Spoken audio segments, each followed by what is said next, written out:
네, 선택 오늘의 특징주 시간입니다. 오늘 눈에 띄는 움직임 보여줬었던 5가지 종목들인데요. 덕산 테코피아부터 LNF, 한국석유, 무림페이퍼, LG이노텍까지 이렇게 5가지 특징주로 올라와 있습니다. 자, 첫 번째 특징주 바로 덕산 테코피아입니다. 오늘 대장주인 삼성전자, SK하이닉스가 반등하고 반도체와 디스플레이 업황이 회복될 것이라는 전망이 나오면서 반도체 아랫단 업종들이 강하게 움직여졌습니다. 하나 마이크론, SFA 반도체 등 시스템 반도체 업종이 일제히 강세 흐름을 나타냈는데요. 덕산 테코피아는 오늘 시장에서 8% 넘는 급등세를 보여줬습니다. 자, 두 번째 특징주는 바로 LNF입니다. 오늘 엇갈린 전망에도 불구하고 8%대 급등세를 보여줬는데요. 대신증권은 테슬라 효과로 업종 내 탑픽 종목으로 선택한다는 평가를 유지했고요. 목표 주가를 38만 원으로 제시했습니다. 반면에 하이투자증권은 매크로 불확실성을 이유로 LNF의 목표 주가를 40만 원에서 28만 원으로 내려잡았는데요. 두 증권사 간 목표 주가 차이가 10만 원이나 벌어진 만큼 전문가분들의 선택 잠시 후에 들어보도록 하겠습니다. 자, 세 번째 특징주는 바로 한국석유입니다. 이 오펙 플러스 회의에서 대규모 감산에 합의했다는 소식이 오늘 전해졌습니다. 조선 정유주들은 오늘 강세 흐름 보여주지만 이 연료비 부담이 늘 수밖에 없는 항공주들은 오늘 시장에서 일제 약세 흐름 보여줬는데요. 한국석유는 오늘 시장에서 7% 넘게 상승하는 흐름 보여줬습니다. 또 오늘 제주도도 시장에서 들썩이는 흐름 보여줬는데요. 무림페이퍼가 네 번째 특징주로 올라왔습니다. 아이스크림과 같은 냉동식품 포장재를 무림이 새로 개발하면서 무림페이퍼가 장중에 상한가를 터치하기도 했습니다. 네오프로의 플렉스라는 제품인데요. 설레임과 엔젤리너스 스위트 라떼 등에 사용될 예정입니다. 마지막 특징주는 바로 LG이노텍인데요. 아이폰 대표 부품주로 최근 큰 폭의 조정이 있었지만 오늘 5% 넘는 반등에 성공했습니다. 또 재난 대처 역량, 국제 인증을 획득했다는 소식도 전해졌는데요. 태풍이나 지진에도 걱정 없는 위기 대응 역량을 국제적으로 인증받았다는 소식입니다. 자, 이렇게 5가지 특징주들 알아봤습니다. 자, 이 5 종목 중에 우리 두 분의 전문가가 선택한 탑픽 종목이 들어 있습니다. 어떤 종목일지 확인하죠. 자, 정태근 팀장님은 덕산 테코피아 선택해 주셨고요. MBN골드의 매니저님, 박수범 매니저는 무림페이퍼를 선택하셨습니다. 오호. 네, 그렇다면 정태근 팀장님의 탑픽 종목부터 알아봐야 될 것 같아요. 덕산 테코피아. 사실 오늘 저는 좀 기분이 좋더라고요. 아무래도 삼성전자, SK하이닉스, 또 그 아래단 반도체 업종들이 좀 움직여주니까 그래도 시장이 좀 회복이 되는 거 아닌가 이런 생각을 갖고 있는데 덕산 테코피아 그런 의미에서 좀 꼽아주신 건가요? 그거는 좀 별개인 것 같은데요. 네. 전 지난주 이제 국전약품하고 좀 비슷한 성격으로 좀 말씀드리고 싶어요. 제가 지난주 국전약품을 탑픽으로 좀 말씀드리면서 본업인 제약보다는 앞으로 진행될 만한 전자 소재 부분이 기대가 된다고 말씀을 드렸었는데 덕산 테코피아도 마찬가지인 것 같아요. 그냥 개별 종목 이슈로. 네네. 네. 그 부분에 대해서 잠시 다시 좀 말씀드릴게요. 네. 일단 덕산 테코피아 같은 경우는 아시다시피 OLED라든지 반도체 쪽의 어떤 사업을 진행하고 있습니다. 그리고 이제 신사업으로 이제 전액 첨가제 이거를 이제 진행을 하고 있는데 2021년 3분기, 그러니까 작년 3분기부터 이제 시작을 했는데 이 부분 때문에 앞으로 덕산 테코피아가 좀 부각이 되지 않을까 생각이 듭니다. 지난주 말씀드린 국전약품이 본업은 제약이지만은 전자소재 부분을 시작하게 되면서 부각될 것 같은 그런 느낌처럼 덕산 테코피아도 마찬가지로 그런 기대감이 좀 있다고 좀 봐야 될 것 같고요. 아무래도 그 IRA 관련돼 가지고 계속해서 2차 전지 쪽에 어떤 새로운 수혜주들이 나타나게 되면 부각이 될 수밖에 없을 것 같아요. 덕산 테코피아 같은 경우도 만약에 9월 그러니까 전반기보다는 말기 쪽에 이쪽에 만약에 시장 하락이 없었다라면은 과연 이렇게까지 하락을 했을까라는 그런 생각이 드는 종목이거든요. 그러니까요. 만약에 시장 하락이 없었다면 덕산 테코피아가 이미 한 3만 원대 가 있어야 된다 저는 생각을 해요. 그런데 불가피하게 또 시장의 하락의 영향을 받게 되면서 지금 상승의 제자리로 와버렸는데 어쨌든 지금 IRA 관련돼 가지고 이제 2차 전지, 저는 2차 전지보다 2차 전지 소재 원료를 좋아한다고 항상 말씀드립니다. 그런 측면에서 봤을 때 뭐 리튬이라든지 니켈이라든지 뭐 최근에 STX 같은 경우도 니켈 관련주를 묶이게 되면서 상승이 나왔잖아요. 그런 것처럼 2차 전지 소재 원료 쪽의 어떤 새로운 사업을 진행하는 종목들은 앞으로 계속 부각될 가능성이 상당히 높고 그리고 예사 같은 경우도 미국 쪽에 현재 증세를 진행하고 있는 상황이기 때문에 결론적으로 IRA의 수혜주라고 보게 된다라면은 꼭 봐야 되지 않을까라는 말씀드리고 싶네요. 높은 걸 항상 좀 좋아하시는다, 경계를 하신다 했는데 맞습니다. 덕산 테코피아도 충분히 좀 조정을 네네. 받았고 지금 상승 곡선을 충분히 그려갈 수 있다. 라는 차원에서 말씀을 보신 거죠? 네네. 네, 이렇게 정리해 볼게요. 네, 차트를 보니까 9월 하락장에 정말 많이 빠지긴 그렇죠. 했어요. 예. 덕산 테코피아 눈여겨보시면 좋을 것 같습니다. 자, 그렇다면 박수범 매니저의 탑픽 종목도 함께 체크해 봐야 될 것 같습니다. 오늘 무림페이퍼를 꼽아주셨어요. 아주 급등이 나왔는데 그러니까요. 말이죠. 예. 지금 데이비드님께서 네. 고수 박수범 매니저 나오셨네라고 이렇게 네. 유튜브 채팅창에 댓글 남겨주셨는데, 자, 고수 박수범 매니저가 보는 무림페이퍼 사실 오늘 너무 급등했거든요. 계속해서 지켜봐도 괜찮을까요, 매니저님? 저는 괜찮다라고 보고 있고요. 어. 괜찮다라고 보고 있는 이유는 네. 오늘 일부 호재가 좀 나와주면서 주가의 상승에 큰 역할을 해줬습니다. 자, 제주주 하면 우리가 일반적으로 이제 사형 사업이 아니냐라고 많은 분들이 생각하시는데, 기본적으로 제지 산업 같은 경우에는 경기가 좋아지고 그리고 선진국일수록 소비가 확대되는 부분들이 있습니다.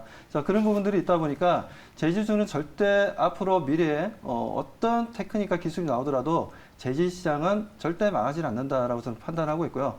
그런 부분에서 우리 페이퍼 같은 경우에는 전체적으로 이제 펄프 제지 쪽으로 해서는 국내 1위 업체입니다. 그 정도로 우리가 좀 관심을 좀 가져야 될 회사다라고 판단하고 있고, 그리고 지금 동사의 어떤 미래의 성장성에 대한 얘기도 오늘 좀 나오긴 했지만 저는 그것보다는 내재 가치에 대해서 좀 더 우리가 집중할 필요가 있지 않나라고 판단하고 있고요. 자, 내재 가치라고 한다면 이런 어떻게 보면 페이퍼와 같은 종이류와 같은 이런 생산하는 업체들은 야적장이 좀 많아야 된다. 그야말로 이제 부동산을 좀 많이 가지고 있어야 된다는 거죠. 그러다 보니까 그런 부분들이 이제 장부에 나오다 보니까 아무래도 PBR 상으로 보더라도 0.28배 수준으로 상당히 저평가되어 있습니다. 오늘 27%나 올랐는데도 불구하고 PBR 상 0.28%를 보여줬다는 건 그만큼 지금 현재도 상당한 저평가가 되었다라고 좀 판단해서 좀 말씀을 좀 드린 부분이고, 지금 오늘 27%가 중요한 게 아니라 앞으로 단기 상승 흐름을 계속해서 지속적으로 가져갈 수 있을 만한 확실한 모멘텀이 있는지가 좀 중요하다라고 말씀드립니다. 물론 지금같이 경기가 좀 좋지 못하고 그런 부분에서는 실적에 대한 기대감은 낮아질 수는 있겠지만 그런 성장성보다는 계속해서 저는 무림페이퍼가 너무 과도한 주가 조정을 받았고 그 부분에 있어서 다시 정상화되려는 움직임을 가져가고 있기 때문에 성장에 대한 내용들은 좀 후차적으로 어느 정도 주가가 정상화되고 난 다음에 오늘 나왔던 이벤트가 하나 다시 한 번 더 언급이 되면서 주가 상승을 2차적으로 상승한다라는 관점입니다. 그렇기 때문에 무림페이퍼에 대해서는 저는 지금 현재 상황에서는 충분히 오늘 단기 급등이 하긴 했지만 충분히 대응해 볼 수 있는 종목이라고 말씀드립니다. 네, 알겠습니다. 성장에 대한 부분은 확실하다 이렇게 말씀해 주셨어요. 재밌는 재밌는 유튜브 댓글이 나왔는데 종이로 뭐든 다 한다라고 이렇게 몽뚜님께서 댓글을 달아주셨습니다. 그 기존의 이 아이스크림 제품에 이제 비닐 제품 네. 사용하면 사실 재활용하기가 그러니까요. 어려웠거든요. 네. 이제 친환경 쪽으로 가고 있다는 건 아주 긍정적이죠. 박수 쳐야죠, 말씀대로. 자, 다음 이제 특징주로 가볼게요. 세 종목을 이제 두 분의 의견을 한 번씩 들어볼 텐데요. 자, 먼저 이제 LNF가 되겠습니다. LNF의 두 분의 의견은요? 노와 예스로 엇갈렸군요. 물론 대신증권과 하이투자증권에 좀 시각이 좀 다르긴 했습니다만은 그래도 매수는 유지한다. 그리고 지금 가격보다는 둘 다 목표 가격은 한참 위에 있어요. 그래서 네. 그렇다라면은 좀 사볼 수 있지 않을까 이런 생각들을 많이 하실 텐데 네. 노 의견을 주셨습니다, 팀장님. 네. 들어보죠. 하이투자증권의 네. 의견을 따르시는 건가요? 하이투자증권 나온 리포트는 아까 제가 우스갯소리도 드렸지만 네. 딱히 이렇게 조금 부정적으로 보고 싶은데 마땅한 핑계가 없다 보니까 매크로 예. 크게 된다고 저는 봐요. 그렇죠. 네, 올라갈 이슈가 네. 없으니까 그냥 그러니까 거시경제 매크로. 불확실성 때문에 성장적 어렵다는 건 전반적으로 다 통용이 될 수 있는 그거는 얘기긴 해요. LNF만의 예. 문제는 아니잖아요. 네. 아닌데 저는 딴 거 없고요. 딱 한 가지입니다. 실적 말씀드리고 싶은데 네. 연간 기준 영업이익 기준으로 말씀드릴게요. 2021년도 같은 경우 연간 영업이익이 433억이고요. 그리고 올해 예상 영업이익이 3,003억입니다. 상당히 좋죠. 네. 이것만 보면 주가가 더 가야 된다라고 생각을 합니다.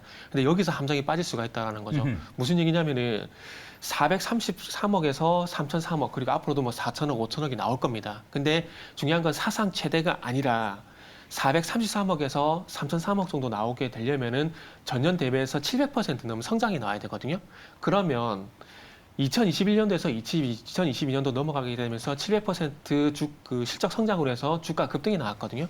그러면 그 다음에는 시장 참여자들이 700%가 아니라 1000%, 1500%를 원할 수가 있다는 아. 거죠. 그런데 LNF가 사상체제 실적은 나오겠지만 그럴 가능성은 상당히 낮다라는 거죠. 그렇기 때문에 실적 기준으로 보게 된다라면은 저는 개인적으로 사상체제도 물론 좋습니다. 근데 이 사상체제가 전년 동기 대비 성장폭이 확대가 동반되게 되면서 사상체제가 나오게 되면은 그게 가장 금상첨화라고 생각을 하는데 지금 LNF 같은 경우는 너무나 좋았고 이 너무나 좋았던 부분들에 대해서 주가도 저는 충분히 반영이 됐다고 생각합니다. 그리고 이렇게 말씀드리면 유튜브 댓글에 또 악플이 달릴 거라 예상이 드는데 지금 2020년도 최저가가 13,000원이고요. 그리고 올해 5월달 최고가가 28만 원입니다. 아, 진짜 바닥권에서 어마어마하네요. 주가가 20배 넘게 올라왔어요. 아.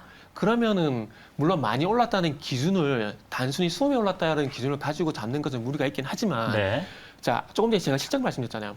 700% 성장이 나온 상황, 실적은 700% 성장을 했고 주가는 2000% 넘게 갔습니다. 그러면 우리가 소위 말하는 가치 측면에서 봤을 때 실적이 가지고 있는 가치와 주가의 어떤 괴리가 조금은 그래도 줄어드는 과정은 있어야 된다고 생각하거든요. 그러니까 프리미엄 소멸 과정이 있어야 된다고 생각합니다. 근데 지금 그게 다 됐느냐? 네. 아닐 수도 있다라는 거죠. 그래서 여기서 조금 더 가길 바라는 건 저 개인적으로는 좀 네. 욕심이지 않을까라는 네. 판단에 좀 부정적으로 말씀드리고 싶네요. 그 팀장님 그 분석하신 네. 내용 소신껏 말씀 주시는 거니까요. 저는 굉장히 귀담아 듣고 있습니다. 감사하게 생각을 하고요. 네, 이미 자, 너무 멀티플을 높게 네. 받고 있다 네. 이렇게 말씀해 주셨는데 그래도 박수범 매니저님은 예스 의견 주셨어요. 그래도 올라갈 여지가 있다라고 보시는 건가요? 네, 그렇습니다. 일단 뭐 LNF 같은 경우는 이제 국내 시각의 관점으로 볼 게 아니라 네. 해외적인 시각 관점을 좀 바라봐야 된다는 부분들이고요. 자, 테슬라가 이번 3분기 실적에 좀 쇼크가 좀 발생했던 부분들에서 최근 들어서 보면 뉴욕 증시는 다들 올라가고 있는데 테슬라만 지금 현재 반대로 좀 내려가고 있습니다. 네. 뭐 물론 트위터라는 또 SNS 회사를 또 인수하다 보니까 아무래도 유동 자산이 좀 줄어들 수 있는 부분들이 있어서 하나의 또 리스크로 또 작용을 하지 않겠냐라고 얘기를 하고 있는데 또 재밌는 건 또 미국 쪽에 보면 이제 굉장히 유명한 또 펀드 매니저가 있죠. 캐시 우드라는 분이 있습니다. 네. 캐시 우드라는 분이 최근에 보면 상당히 많은 테슬라 주식을 좀 사들였어요. 그렇다면 우리가 3분기 실적이 테슬라가 안 좋았기 때문에 앞으로도 안 좋을 것이냐? 그렇지는 않다라는 거죠. 어차피 미국에서 1위 업체이기도 하고, 그리고 인도량에 있어서도 좀 머스크가 어느 정도 얘기를 했지만, 지금 이제 물류 시스템 문제 때문에 인도를 할 수 있는 차량이 그렇게 많지 않았다. 하지만 4분기부터는 긍정적이고 서프라이즈 실적을 좀 기대해 볼 만하다라고 얘기가 나와주고 있습니다. 아시다시피 테슬라에 지금 이제 양극화 물질을 현재 납품하고 있는 업체는 LNF라는 거죠. 그런 관점에서 보면 또 미국에서 시행하고 있는 IRA 법이라는 부분들에 있어서도 그 부분에 있어서도 하나의 또 수혜가 예상되는 테슬라를 통한 납수 네. 효과로 LNF가 좀 성장할 수 있다라고 알겠습니다. 주가 상승할 수 있다고 말씀드립니다. 네. 테슬라 효과를 거침없이 누릴 것이다라는 차원에서 예술 주셨군요. 네, 자, 다음 종목으로 가겠습니다. 이제 LG 이노텍이 있는데 말이죠. 두 분의 의견이 또 엇갈렸습니다. 팀장님 바로 여쭤보죠. 네. 노라는 의견이에요. 예. 네. 또 오늘 악플을 무지하게 받고 가겠네요. 그러니까 그래, 개인 또- 투자자분들이 굉장히 많이 가지고 계신 종목들만 네. 지금 노를 외쳐주고 계세요. 원래 이렇게 네. 이게 남매든 자매든 서로 싸워도 네. 남이 내 동생이 내 형 욕하는 거 싫어하거든요. 네. 그런 똑같다 생각을 합니다. 그래서 일단 죄송하다 말씀드리고 시작하겠습니다. 죄송합니다. 네, LG노텍 같은 경우는 그냥 다른 뭐 얘기도 많이 드리고 싶은데 그냥 단순히 차트만 놓고 한번 보십시오. 지금 차트를 봤을 때 물론 이게 간다라고 보신 분도 계시겠지만은 저는 이 32만 원대 이탈을 하게 되면서 차트가 일단 무너졌다고 생각을 하고 있습니다. 그렇기 때문에 뭐 단기적으로라도 주가가 반등이 나온다고 하더라도 이거는 소위 전문가분들 많이 말씀하시죠. 반등시 매도가 필요한 상황이지 제가 볼 때는 이거를 매수해서 30만 돌파를 본다? 그건 좀 무리지 않을까 생각이 들고요. 그리고 가치 투자 측면에서 보게 되면 이 종목은 저퍼거든요. 그래서 가치 투자하시는 분들 같은 경우는 아직도 퍼가 5배밖에 안 되는 무슨 소리냐 이런 소리 할 수도 있습니다. 네. 거기에 충분히 동의를 하지만 그럼에도 불구하고 한 번쯤은 저퍼의 함정에 빠진 게 아닌가 라는 그런 것도 한번 돌이켜 본다라면 좀 좋지 않을까라는 말씀 드리고 싶네요. 네, 알겠습니다. 그렇다면 좀 장기적으로 보면 어때요, 팀장님? 장기적으로 볼 수 네. 있는 상황이 오게 되면 제가 이 방송 계속 출연하면 네. 그때 꼭 말씀드릴게요. 아, 네, 네. 알겠습니다. 꼭 약속드릴게요, 그거는. 네, 그렇다면 박수범 매니저님께 여쭤보도록 할게요. 그래도 매니저님은 LG 이노텍 좋게 보고 계신데 이유가 있을까요? 자, 아무래도 뭐 LG노트에 가면 우리가 첫 번째로 꼽을 수 있는 게 매출에서 상당한 비중을 차지하고 있는 게 이제 애플이죠. 자, 애플의 지금 아이폰 14가 지금 출시가 됐는데 워낙 지금 경기 자체가 안 좋고 금리 인상 부분이라든가 여러 가지 매크로 흐름들 자체가 좋지 못한 흐름들을 가져가고 있다라는 거죠. 자, 그 부분에 있어서 저는 물론 LG 이노텍이 최근에 좀 내려왔던 게 추가 생산하지 않겠다는 내용 때문에 좀 내려오긴 했지만 뭐 그건 지금 당장의 얘기고 이런 부분들이 내년에는 추가 생산을 할 수도 있다라고 저는 보고 있고 만약 많은 매니아층들을 국내에도 많지만 해외 쪽에도 많은 매니아층을 통해서 아이폰이 그동안 많은 판매량을 좀 보여줬죠. 프리미엄 제품으로서. 그 부분에 있어서 LG 이노텍 같은 경우에도 폴더블 형태의 카메라 모듈을 갖다 만들었던 부분들.